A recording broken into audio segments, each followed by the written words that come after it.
Yes. We should probably move into Spider-Man territory if you're willing.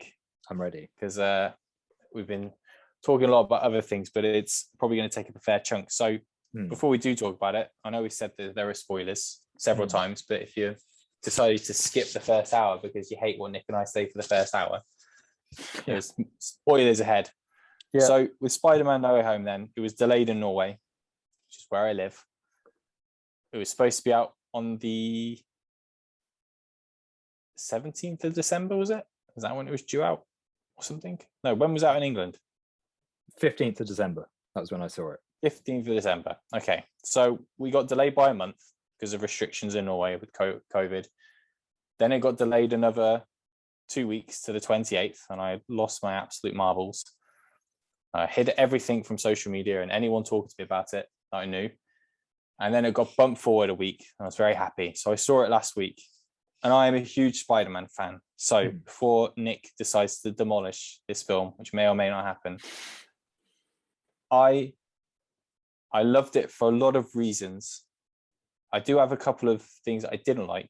I generally loved this film. And I'm going to say I love it without then saying all the horrible things about it.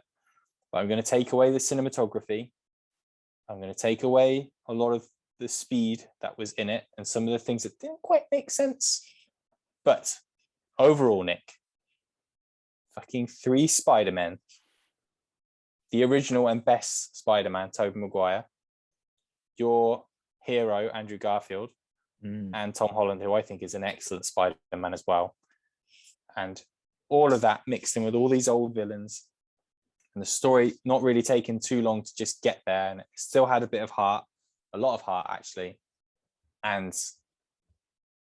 I think it was a little bit... It wasn't too big on the action, which I think was a bit of a shame. There was a lot more talking than action. But I thought it was a jolly good time. Nick, it's probably more interesting to hear what you thought than me. I've sat on this for a little while as well. So I've had a little bit more time to unpack it. But my general review of it that I've said to people is I think the first hour is dreadful. I think the first hour is awful. It doesn't make sense. There's a lot of things crammed in there that plot-wise you're just sort of okay. And it feels very kind of cheap and easy to get everybody to the third act. It feels like it's we need to get these people into this place because this is the moment. But I think the last hour and a half, or basically from the point where Aunt May dies, I think it becomes amazing.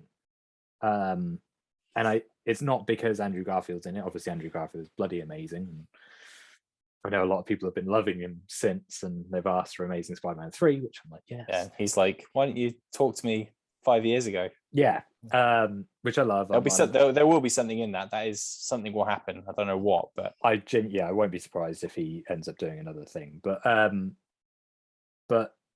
I didn't think it was amazing just because he was in it. It was the development on Tom Holland's character, that giving him the death of Aunt May gave him depth. It gave him the weight that I felt like this Peter never had.